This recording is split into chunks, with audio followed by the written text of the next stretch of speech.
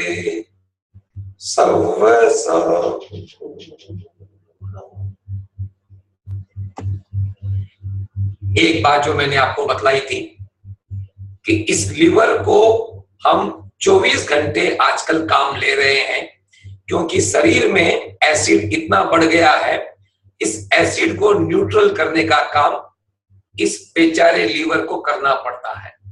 एक समय था जब व्यक्ति सिर्फ 3 समय खाते थे और 3 घंटे में और रात की 8 घंटे की नींद में लीवर अपना पूरा काम करके बाकी अन्य अच्छे कार्यों के लिए फ्री रहता था। आज हमारे भीतर 70% से ऊपर पानी है और ये सारा पानी जो एक समय पर क्षारीय था, आज व्यवहार की वजह से, विचारों की वजह से, शारीरिक खान-पान की वजह से और दिनचर्या और जीवन शैली की वजह से एसिडिक हो चुका है। इस 70% पानी, मान लीजिए मैं 80 किलो का हूं और 70% से ऊपर पानी का मतलब है मेरे भीतर 56 किलो पानी है। अगर ये 56 किलो पानी एसिडिक हो गया तो मेरा लीवर दिन के 24 घंटे भी काम करे तो भी कम पड़े, मेरे शरीर को वापस ये न्यूट्रल नहीं कर सकता।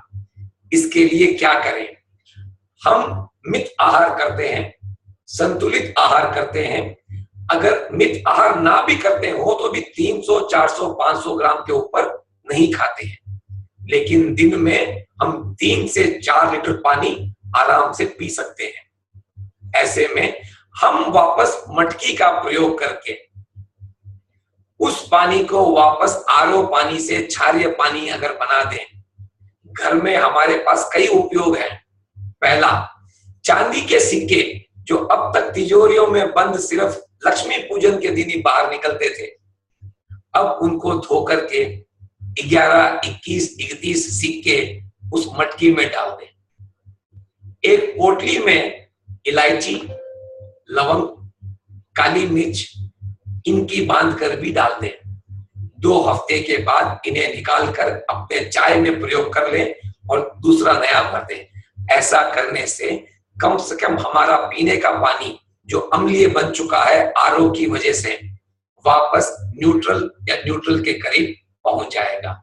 ऐसा करने से हमारे लीवर को बहुत आराम मिलेगा। दूसरी बात, हरी सब्जियां जितनी खा सकें, आठम और चौदस को छोड़ करके उतनी हरी सब्जियां खाएं। अगर रुत के फल हो अवश्य खाएं। अगर तरबूज का सीजन हो तो सीजन वाला तरबूज जो 9.2 pH का है खूब मस्ती से खाएं। हरी सब्जियां चबा चबा कर, अगर उबाले बिना ही या मिर्च मसाला लगाए बिना ही खा सके तो बहुत बढ़िया बात है। जितना कुछ हम ये हरा खाएंगे, क्षारीय खाएंगे, उतना ही हमें लीवर को आराम मिलेगा और जितना लीवर को आराम मिलेगा उतना ही लीवर ILGH यानी कि इंसुलिन लाइक ग्रोथ हार्मोन बनाएगा। जितना ये इंसुलिन लाइक ग्रोथ हार्मोन बनाएगा उतना ही हमें जितनी भी एक्स्ट्रा रक्त शर्करा हमारे ब्लड में है वो सारी की सारी न्यूट्रल की ओर हो जाएगी। एक बार वो न्यूट्रल हो गई तो हमारा शरीर चुस्ती से काम करने लगेगा। और वैसे भी कहते हैं कि ये मुर्गी और अंडे वाली बात है कि पहले कौन आया। डायबिटिक हूं इसलिए शरीर में कमजोरी है, आलस है, इसलिए मैं काम नहीं कर पा रहा हूं, इसलिए डायबिटिक और बढ़ रही है। इस चक्कर को कहीं ना कहीं काटना होगा। पहले कुछ चहलकदमी घर पे करें, हो सके तो बाहर करें, और जिस दिन 8 किलोमीटर चलने लग जाएंगे यकीन मानिए एक्स्ट्रा ब्लड शुगर नहीं रहेगी। ऐसा करते करते चुस्ती लाने के लिए सारे प्रकार के आहार लें, दालों को समावेश करें, विटामिन भी लें, दूध भी पिए। आपकी जानकारी के लिए बता दूं, अमेरिका में हाल ही में यह तय हुआ है कि कोलेस्ट्रॉल घातक नहीं है शरीर के लिए। जितना कोलेस्ट्रॉल हम खाते हैं उससे 8 गुना ज्यादा तो लीवर बनाता है। इसलिए दूध पिए, हरी सब्जियां खाएं, दालें जितनी खा सके खाएं, और जितना खाएं चबा के खाएं, और जहां तक हो सके प्रसन्न रहें, मस्त रहें। डायबिटिक तो क्या, 100 साल तक अन्य बीमारियां भी हमें नजदीक तक नहीं छू पाए। ओम अरहम। आपके कोई सवाल हो तो मुझसे पूछ सकते हैं।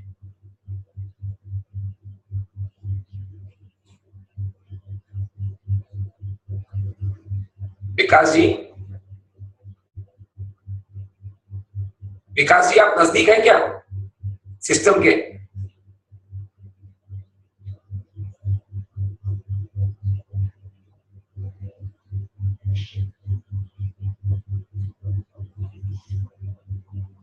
एडमिन मंडार जी, विकास जी, अगर वे मुझे सुन रहे हैं तो कृपया करके अगर किन्हीं के सवाल हो तो उनके माइक को ऑन कीजिए।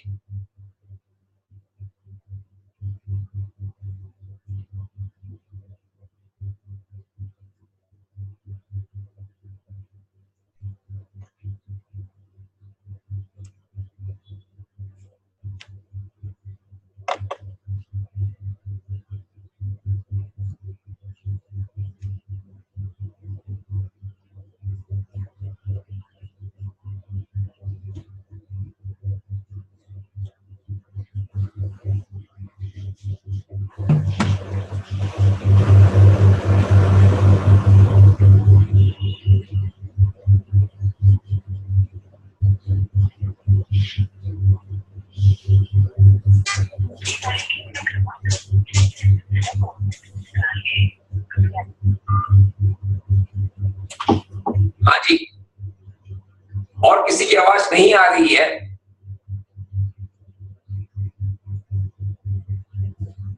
एक जन है। जयेंद्र, मेरा एक क्वेश्चन है। हाँ जी, आपने बताया था चांदी के सिक्के के लिए, वो मैंने मिस कर दिया। फिर से कहिए, क्या पूछ रहे हैं? चांदी के सिक्के आपने क्या बताया था अभी? जी बता रहा हूँ मैं। क्या हो रहा है कि भारत में पिछले 30 सालों से जो अमेरिकन ने आकर बताया था कि आरओ पानी यानी कि रिवर्स ऑस्मोसिस करना ही सबसे सही तरीका है। आरओ पानी की एक अच्छी बात है कि उसमें कोई भी अशुद्धियां नहीं है, बुरे मेटल्स नहीं है, बुरे मिनरल्स नहीं, लेकिन उनमें अच्छे मेटल और अच्छे मिनरल भी नहीं है। ये पानी एसिडिक पानी बन चुका है। ये पानी 6 pH का है। इसे वापस कार्य करना बहुत जरूरी है। चांदी के सिक्के डालने से कुछ नहीं होता पानी में। चांदी के सिक्के कुछ नहीं होता पानी में, कुछ नहीं होता साहब जी। आपने ट्राई किया है क्या कभी? जी मैं तो पिछले 18 साल से पीता हूं। इसकी कोई साइंटिफिक स्टडी नहीं है। बिना साइंटिफिक स्टडी के आपको इस तरह से नहीं बताना चाहिए। नहीं, मैं भी अग्री करती हूँ। चांदी के सिक्के मैं भी एक रखा है मटके में, 10-15 नहीं रखा है। मैंने भी एक मटके में सिक्का डाला है चांदी का, 10-15 नहीं डाला है, बहुत सालों से। ठीक बात है। सुनील जी कह रहे हैं कि ये कोई साइंटिफिक नहीं है। सुनील जी, हम इस पे चर्चा कर सकते हैं। आपको अगर पता हो कि जो नेगेटिव आयंस पैदा होते हैं वो चांदी के ऊपर आप इलेक्ट्रिफाई, नेगेटिव आयंस पैदा होते हैं। पानी का ORP अगर बढ़ाना हो, आपको ऑक्सीडेशन रिडक्शन पोटेंशियल अगर बढ़ाना हो, चांदी के बर्तन में दूध पीजिए, चांदी की ग्लास में पानी पीजिए, बहुत फर्क पड़ता है। आप अगर पर्याप्त मात्रा में खाली एक सिक्का रखेंगे तो नहीं होगा। आपका मटका अगर 10 से 12 लीटर का है तो आपको 21 से 21 सिक्के रखने होंगे। और आपने जो बात कही साइंटिफिक रीजन की, मैं आपको अलग से ये मेल भेज सकता हूँ जिसपे इसका साइंटिफिक विश्लेषण हुआ हुआ है। Thank you sir. सर कितने लीटर के पानी में एक सिक्का चलेगा? मैं फिर कह रहा हूँ, आप सोच के देखिए, चांदी की ग्लास होती है जो तकरीबन 400 ग्राम की होती है। हाँ। उसमें 1 गिलास पानी पीते हैं। पूरे मटके को अगर रखना है तो आपको कम से कम 11 से 21 सिक्के रखने चाहिए। ठीक है राकेश जी, सर। मैं 20 साल से रोज चांदी के गिलास में ही पानी पी रहा हूँ। है भाई साहब? 20 साल सर, कुछ फर्क नहीं पड़ता। आज भी मैं हाई डायबिटीज से है मेरे को। एक बात है, 30 साल रोज रात को रख के सुबह पीता हूँ एक बात चांदी कहने की को, इससे डायबिटिक में फर्क नहीं पड़ता है कि आप लीव करी सको तो लीव करी आप वापस 2 साल ना पिए, आप 2 साल चांदी में ना पिए और उसके बाद में आप देखिए कि आपको क्या फर्क पड़ा है। क्या होता है जब हम कुछ कर रहे होते हैं तो हमें लगता है कि हम कुछ अच्छे नहीं हुए। आप एक बात ध्यान रखिएगा, आपकी अगर झुर्रियां नहीं पड़ रही है तो ये भी एक बहुत अच्छी बात है कि आप एजिंग नहीं कर रहे हो। आपका अगर चेहरा 4 साल से बरकरार है तो ये भी अच्छी बात है। आप ये कह सकते हैं मुझे कुछ फर्क नहीं पड़ा, कुछ ना करें तो मालूम पड़ेगा झुर्रियां पड़ गई है, तब मालूम पड़ेगा अरे बहुत फर्क पड़ गया। अच्छा सर, एक और क्वेश्चन है मेरा। सर एक क्वेश्चन और है मेरा। आप पूछिए। ये मैं पाचन तंत्र स्वस्थता की अनुप्रेक्षा करती हूँ। मेरा प्रश्न ये है, पीले रंग का ध्यान पाचन तंत्र पे करूँ या अग्नाशय पे? पाचन तंत्र किसे मानते हैं आप? एसोफेगस से लेकर मूल बद्ध तक पाचन तंत्र है। आपकी क्रिया शुरू होती है आहार नली से, फिर उदर है, उसके बाद में ड्यूटम है, ड्यूटम छोटी आंत है, छोटी आंत पर बड़ी आंत है। ये पूरा पाचन तंत्र है। आप किसे पाचन तंत्र समझ के कर रहे हैं? नहीं सर, बिल्कुल सही है, महेंद्र मुनि ने यही बताया था। बीच बीच में मैं ये जानना चाहती हूँ, आवाज आ रही है मेरी? आपकी आवाज आ रही है? आपकी आवाज टूट रही है। मैं यही पूछना चाहती हूँ कि पूरे पाचन तंत्र पर करूँ या ओनली अग्नाशय पे? देखिए, आपका अगर पहला लक्ष्य डायबिटीज ठीक करना है तो आप सिर्फ पेनक्रियास पे ध्यान करें या अपनी निचली आवाज नहीं आ रही बराबर? अब आ रही है, बीच बीच टूट रही है, अब आ रही है। ऐसा है कि आप पेनक्रियास के रीजन पे पहले ध्यान कीजिए ताकि आपकी डायबिटीज नॉर्मल हो। जब एक बार शुगर लेवल नॉर्मल हो जाएगा उसके बाद में आप सर मैं बीच में बोल रही हूँ, मेरे शुगर नहीं है, मेरे ना पाचन तंत्र वीक है, तो मैं पाचन तंत्र की स्वस्थता का अनुप्रेक्षा कर रही हूँ 2 वीक से। बहुत बढ़िया है, जरूर करें। उससे भी ज्यादा अच्छा कारगर होगा साथ ही साथ में अगर आप भोजन को 32 बार ग्रास को चबा चबा के खाएं तो। जी सर। ऐसा लगे दाल नहीं, दाल के बड़े खा रहे हो। अगर इतना पीस सको दांतों से तो यकीन मानिए पाचन बहुत ही सुचारू रूप से चलेगा। जी सर, बिल्कुल सही है, पर मैं अनुप्रेक्षा के लिए भी आप मेरा क्लियर कर दीजिए कि मैं येलो रंग कहाँ पे ध्यान करूँ? आप पूरे पेट पे कीजिए, टोटल बेली पे कीजिए। आप वो ही पूरा पाचन तंत्र है। आप एसोफेगस कीजिए, उधर से लेकर के पूरे पेट के भाग पे, जहाँ पे छोटी और बड़ी आंत है वहां पे कीजिए। आपने फरमाया पूरे पाचन तंत्र पे करना है, छोटी और बड़ी आंत पूरे पेट पर। जी जी जी जी सर। धन्यवाद। ठीक है sir, thank you so much. जय जिनेंद्र। जय जिनेंद्र सर। आज महेंद्र मुनि नहीं पधारेंगे? महेंद्र मुनि आज उड़ा रहे हैं, आराम फरमा रहे हैं। आपके सारे प्रश्न कल पूछ सकते हैं आप उनसे। नहीं नहीं नहीं, ठीक है, आपने दे दिया, नेक्स्ट टाइम मैं महेंद्र मुनि से कर लूंगी। मैं भी दुबई में प्रेक्षा ध्यान की क्लासेस लेती हूँ सर। बहुत बढ़िया सर, बहुत बढ़िया। इसी तरह फैलाएं प्रेक्षा और हर व्यक्ति को निरोगी बनाते हैं। जी sir, thank you so much. जय जिनेंद्र। जय जिनेंद्र। मैं भी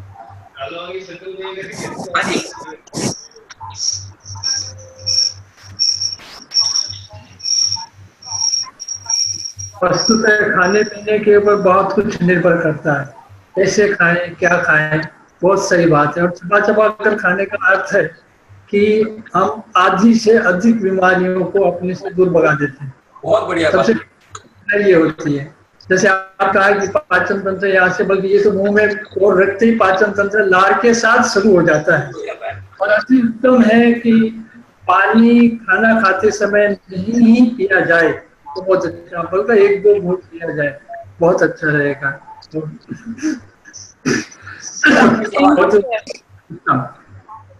अति उत्तम।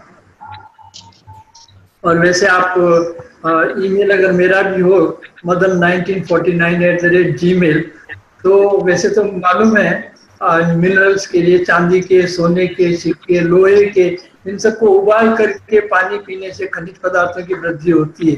फिर भी आपकी ईमेल मेरे लिए अधिक उपयोगी सिद्ध होगी। और एक बताएं, एक चीज जो विज्ञापन में भी आती है कि सोना देता है तंदुरुस्त तन, चांदी देता है तेज दिमाग। ये पुराने जमाने में इसीलिए ये सब था, खाने पीने सब इनकी एक लॉजिक था उनके पीछे। जितना आप मैग्नीशियम क्लोरोफिल खाएंगे उतना दिमाग शार्प होगा, और जितना चांदी के बर्तन में खाएंगे पिएंगे उतनी आपकी सोच तीव्र होगी। ठीक बात है। चांदी के बर्तन में खाना पीना, लोहे और स्टील और बर्तन वगैरह कचरा कर गए, क्या करें, अलावा उपयोगी नहीं तो सोना। हम अक्सर कहा करते हैं कि बच्चों के जन्मदिन पर और कोई खिलौना ना दे करके कम से कम 1000-2000 रुपए की 2 ग्लास और 1 चम्मच चांदी का अवश्य दे दें। सही बात है। और आजकल तो वो गिफ्ट अलग टाइप के होते हैं। और कोई प्रश्न है भैया? प्रश्न कर लो स्वामी, फटाफट प्रश्न कर लो।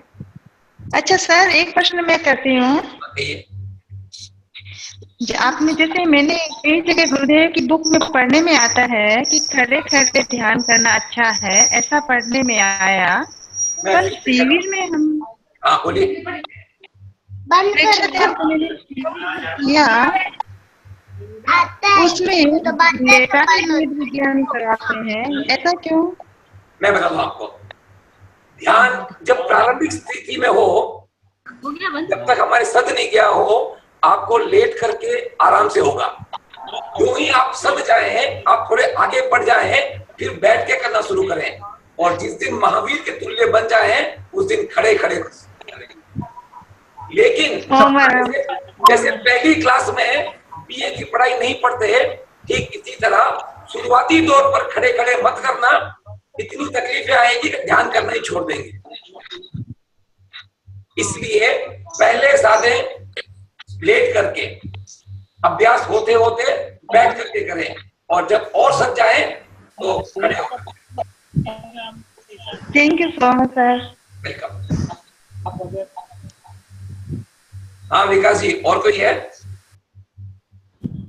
मुझे लगता है कि काफी समय, काफी लोगों ने प्रश्न पूछ लिया और आपने सटीक जवाब दिए हैं। हेलो सर, मेरा एक क्वेश्चन है। हाँ जी। मुझे सोते सोते ही ध्यान करना सबसे ज्यादा पसंद है, तो मैं क्या रोज सोते सोते ध्यान कर सकती हूँ? कोई दिक्कत नहीं है आपके ध्यान होने में, जब तक आपका ध्यान का प्रथम चरण कायोत्सर्ग सदेगा नहीं, यकीन मानिए दूसरे चरण में आप पहुंच ही नहीं पाएंगे। अगर आपको लगता है कि आपका ध्यान अच्छा लग रहा है देखते समय, कृपया इस प्रैक्टिस को ऑन रखिए। इस दिन आपका प्रयास और अच्छा हो जाएगा। आप बैठकर मास में करें।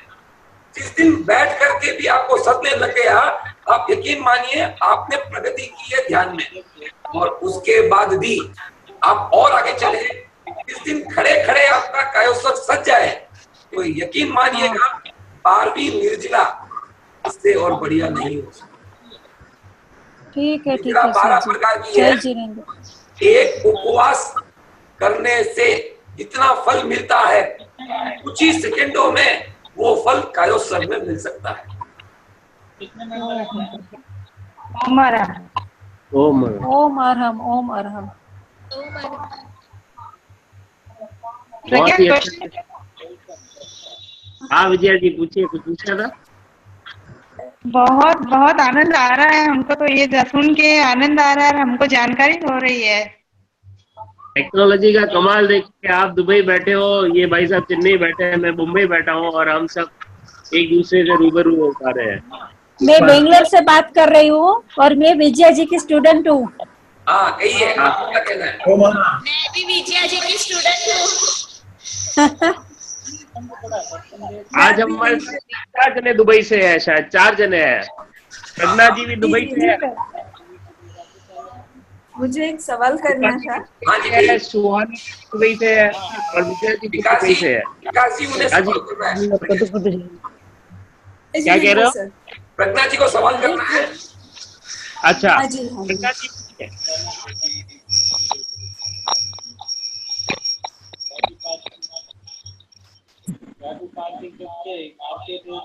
प्रज्ञा जी जी जी, मैं सवाल करना चाहती हूँ। हाँ कहिए। जय जिनेंद्र सर। जी जी। खड़े ध्यान करते वक्त मुझे कभी कभी ऐसे लगता है कि कहीं बैलेंस तो नहीं जा रहा है, वो उसकी वजह से शायद अनकंफर्टेबल फील होता है। तो ऐसे सिचुएशन में क्या करना चाहिए? एक बार रिपीट करेंगे आप? किस सिचुएशन में अनकंफर्टेबल फील करती हैं आप? खड़े खड़े जब भी ध्यान करती हूँ तभी ऐसे कभी कभी लगता है कि गिर जाएंगी। मतलब मैं हाँ जी बैलेंस खो जाएगा। यही मैं कह रहा था कि जब तक नहीं सदे उत्कृष्ट नहीं जाते। जैसे पीएचडी करने के पहले पोस्ट ग्रेजुएट करना है, पहले ग्रेजुएट करनी है और फिर स्कूलिंग करनी है। ठीक इसी तरह जब तक ध्यान ना सदे खड़े खड़े कायोत्सर्ग और ध्यान ना करें। वैसे कहा जाता है कि अगर खड़े खड़े कायोत्सर्ग में आप गिर भी गए तो कुछ लगे ही नहीं, लेकिन फिर भी मेरा ये मानना है कि जब तक हमारा कायोत्सर्ग और ध्यान सद नहीं जाए हमें बैठकर या लेटकर ही बैठ के तो मैं बहुत शांति से कर लेती हूँ सर। मैं विजया जी की स्टूडेंट हूँ, शायद वो आपको ज्यादा पता। आप देखें, अगर आप 40 मिनट तक अडोल अगर बैठे बैठे रह सकते हैं और आपको आनंद आ रहा है, तब आपकी स्थिति बनती है कि अब आप 10 मिनट के लिए खड़े होकर 10 मिनट के लिए मैं बताना चाहती हूँ प्रज्ञा के बारे में। ये मेरी ओल्ड स्टूडेंट है। अच्छा। और सर ये 45 मिनट तक एकदम स्थिर प्रतिमा के भांति बहुत अच्छे से भीतर चली जाती है, ऐसा मेरा अनुभव लग रहा है। अगर 45 मिनट तक हम बैठे बैठे अपने आप को साध लिए, अब ये प्रारंभिक स्टेज है, 5 से 10 मिनट खड़े खड़े कायोत्सर्ग साधने के। आप मेरा मतलब समझ रहे हैं? आप पहले स्टेज पर ही खड़े खड़े कायोत्सर्ग ना करें। जिस समय 45 मिनट तक अडोल प्रतिमा की तरह आप बैठे रहकर प्रसन्न मुद्रा में हैं, आपका शरीर सद गया है। दुबई से देखिए कुछ कह रहा है विकास? नहीं वो बीच मैं नहीं कह रहा, कोई और कह रहा है, वो दूसरी जगह से आ रहा है। मदनलाल जी का क्या कहना है इसके बारे में? उसके बारे में ध्यान और कायोत्सर्ग सीखने के बाद ही होगा। तो उचित यही है कि पहले हम अपने आप को साधने फिर आगे बढ़ते जाएं। सीधा आगे अगर खाने जाएंगे तो मुश्किल हो जाएगी।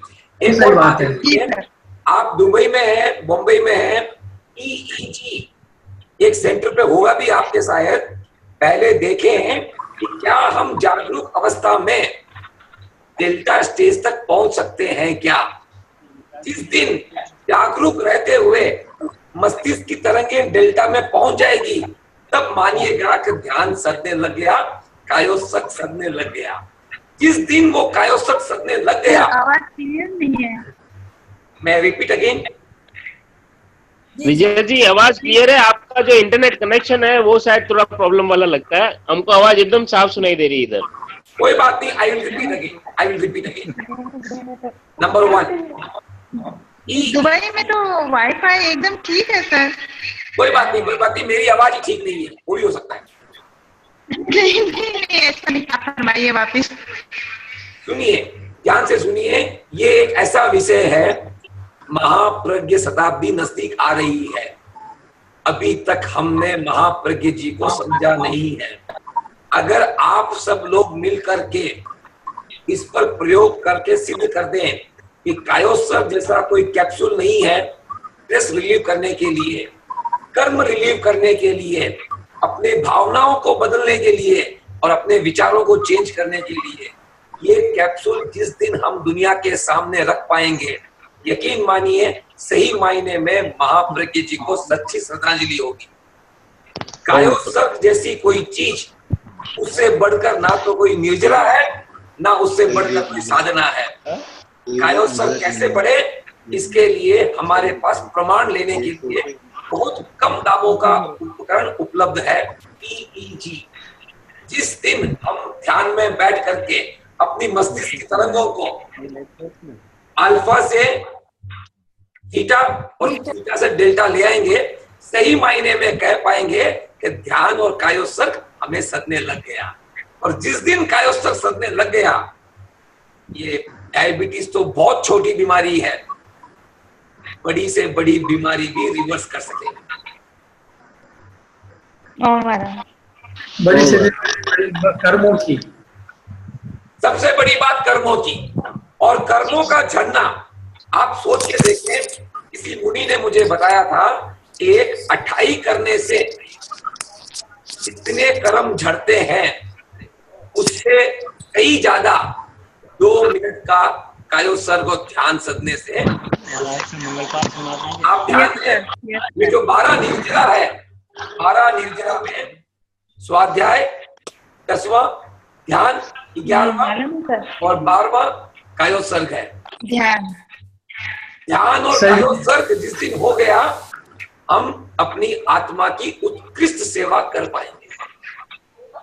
और देखा यही गया है कि उपवास वगैरह करने वाले व्यक्ति कसाय को कितना कम करते हैं, और ध्यान और कायोत्सर्ग ठीक से करने वालों में कसाय कितना कम होता है, वो अपने आप में एक प्रमाण है। बहुत बढ़िया कहा सर जी। इसमें अगर साइंटिफिक वे से कहूं तो एक और जैसे उदाहरण, जब जब खाने को हिट करते हैं, हमारे भीतर का एसिड बढ़ता है। जब जब भीतर का एसिड बढ़ेगा, हम चिड़चिड़े, ये शारीरिक गुण हैं। आप सोच के देखें, जितने भी ऋषि मुनि थे, अगर गलती से किसी के घुड़सवार का घोड़े की पैर लग गया, वो तुरंत श्राप देता है, क्या भस्म हो जा, क्या नरक में जा। ऐसा क्यों?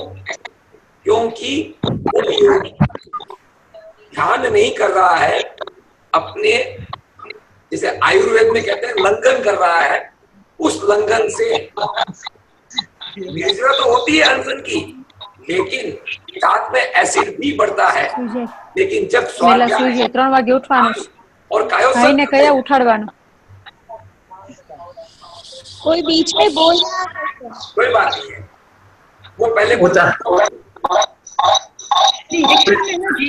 सर की आवाज क्लियर आ रही है, आपकी आवाज इतनी क्लियर नहीं है। जीतमन जी साहब की एकदम क्लियर है, पता नहीं क्यों।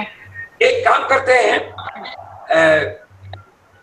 आपसे हम अलग से फोन से बात कर लेंगे। ठीक है sir, thank you so much Omar. जय जिनेंद्र। और कोई है? हेलो हाँ जी, हेलो कहिए जी। हेलो, आपकी आवाज आ रही है मुझे, कहिए। मैं ये पूछना चाहती थी, मेरा शुगर 125 128 ऐसे रहता है। फास्टिंग या बीपी? नहीं, ऐसी sugar after 2 hours of eating, 3 hours of eating. तो बहुत सही चल रहे हैं आप, कहाँ दिक्कत है?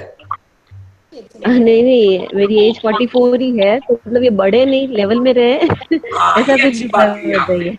ध्यान दीजिएगा, एक व्हाट्सएप मैसेज बहुत वायरल हो रहा है अभी, पूछने लायक है कि ये अमेरिकन लोग धीरे धीरे शुगर की लेवल घटाते हुए हमें जो डायबिटिक नहीं है उनको डायबिटिक घोषित करवा रहे हैं।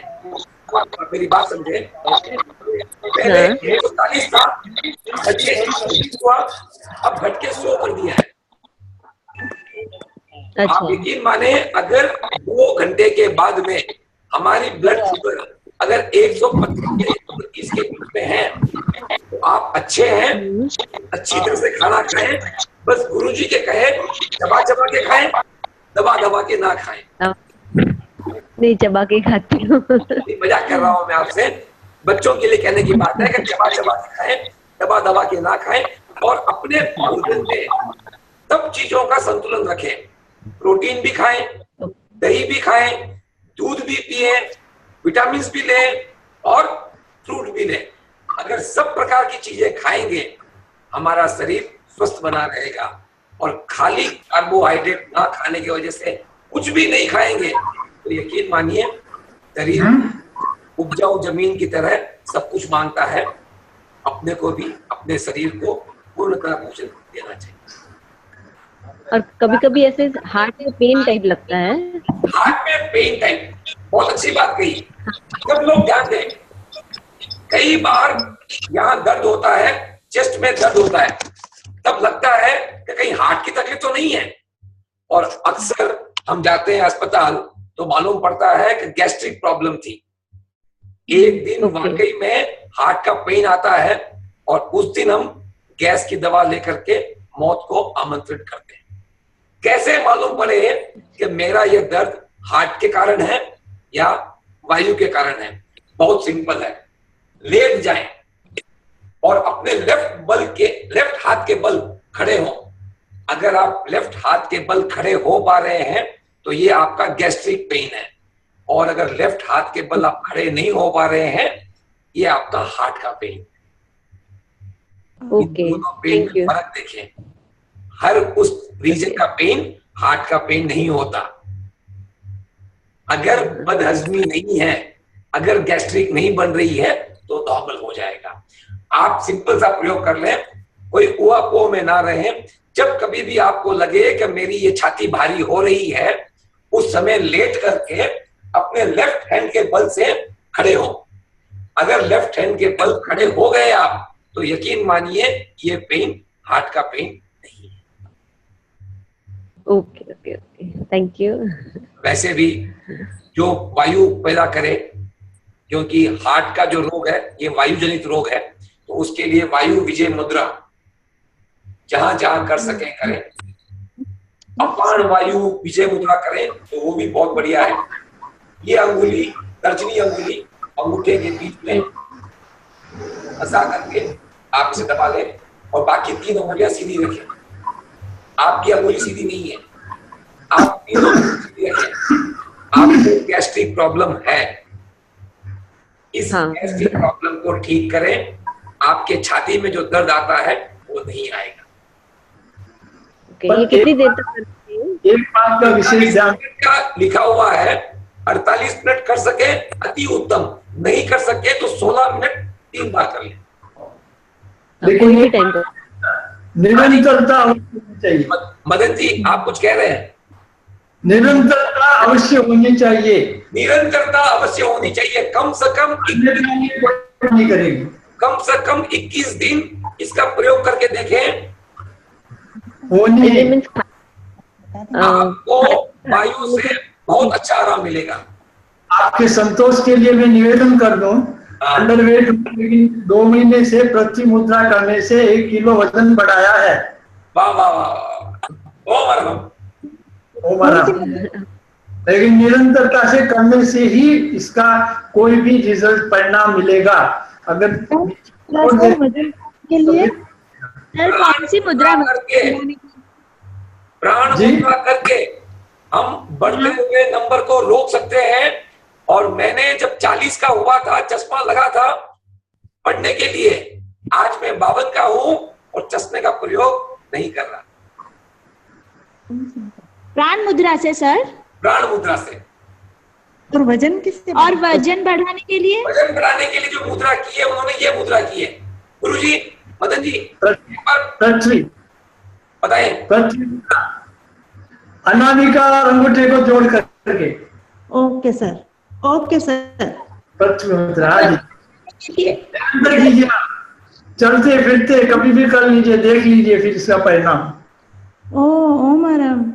और सर वजन छोड़ करके कोई भी मुद्रा आप चलते वक्त कर सकते हैं, खाली आकाश मुद्रा चलते समय नहीं करनी है बस। Okay okay. और सर वजन घटाने के लिए क्या? उल्टी सूर्य मुद्रा। सूर्य मुद्रा, वो अनामिका को अंगूठे के नीचे दबा दीजिए। वैसे अगर सामान्यतः चर्बी से अगर वजन बढ़ा हुआ है जी, तो क्षारीय पानी पी के देखें। कौन सा पानी? भगवान महावीर का बतलाया हुआ प्रासूक पानी। राष्ट्रीय पानी चूने से, राख से, लवंग से, इलायची से, किसी से भी 7.1 के ऊपर कर ले और थोड़े दिन में चर्बी को बाहर फेंक दे। सर हम तो अचित ही पानी पी रहे हैं सालों से। अचित पानी पीना 2 प्रकार का हो सकता है। अचित पानी 4 pH का भी हो सकता है, जैसे धोवन पानी, आटे का पानी, चीनी मिला हुआ पानी, ये सारे 4 pH के हैं। मोटापा घटाना है तो आपको 7.5 के ऊपर का pH पीना होगा। बढ़ाने के लिए देखो, शरीर में जब तक जो खा रहे हो वो अगर लगेगा नहीं, आंतें साफ रहेगी नहीं, तो वजन बढ़ेगा नहीं। वजन तभी बढ़ेगा चाहे मूंगफली खाओ या बादाम, जब खाया हुआ शरीर में लगे तो। इसके लिए ध्यान में जो ज्योति केंद्र परीक्षा कराते हैं वो अवश्य कीजिए। विकास जी बताएंगे आपको कि ज्योति केंद्र परीक्षा करने से हमारी पिट्यूटरी और पीनियल ग्लैंड सक्रिय होती है। वहां से बनता है TSH, थायराइड स्टिमुलेटिंग हार्मोन, जो नीचे आकर के उसका पक्का माल, इसका कच्चा माल, फिर थायराइड काम करता है। तो थायराइड से निकलता है थायरोक्सिन, तो थायरोक्सिन नीचे की ओर आती है, तो हमारा बढ़ता है चयापचय शक्ति, BMR, बेसल मेटाबॉलिक रेट। वो अगर बढ़ जाएगा, चाहे सिंगदाना खाओ, मूंगफली खाओ या गोटे खाओ, शरीर को लगेगा, और शरीर को लगेगा तो वीर्य बनेगा, वीर्य बनेगा तो मोटे होने जरूरत नहीं है, तंदुरुस्त बन जाओगे। तंदुरुस्त होना जरूरी है, चुस्ती और दुरुस्ती बनी रहे। मोटापा बढ़ाने की इतनी आवश्यकता नहीं है, वजन बढ़ाने की जितने बराबर है उनके ठीक है। बाकी मुख्यतया अगर चुस्ती और दुरुस्ती बनी रहे तो बहुत ओम madam sir, thank you sir. जी, काफी बोलने का काम पड़ा राकेश जी यार, इसीलिए वो कुछ शिकायत से ऐसी हो गई कि आपकी आवाज, ये भी एक कारण है। क्या हुआ? बोलने के कारण, ज्यादा बोलने के कारण कभी कभी ऐसा रहता है ना। क्या होता है, आज सुबह से खुद बोला हूँ मैं, एक गलती कर ली, इसीलिए है जी। और बताइए, हमारे लाइफ कोई सेवा हो तो याद कर लीजिएगा। मेरा ईमेल याद कर लीजिए। ईमेल कैसे भेजूं आपको? जी, rakesh@gmail.com है जी। विकास जी को मेरे को मेल, विकास जी आप मैं ग्रुप में डाल दूंगा, राकेश जी का ईमेल एड्रेस में ग्रुप में डाल दूंगा। ओके, व्हाट्सएप पे भी है क्या? हाँ, व्हाट्सएप जी, आप व्हाट्सएप पे भी है क्या राकेश जी? है ना, उस ग्रुप में भी हूँ मैं। हाँ, तो व्हाट्सएप पे और इनका टेलीफोन नंबर डाल दीजिएगा विकास जी। ठीक, आज जरूर जरूर। धन्यवाद सभी को। जय जिनेंद्र, शुभ रात्रि।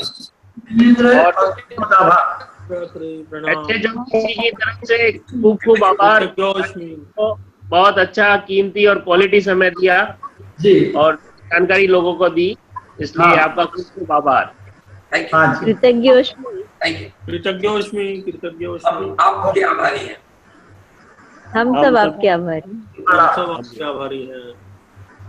बस प्रयोग कीजिए।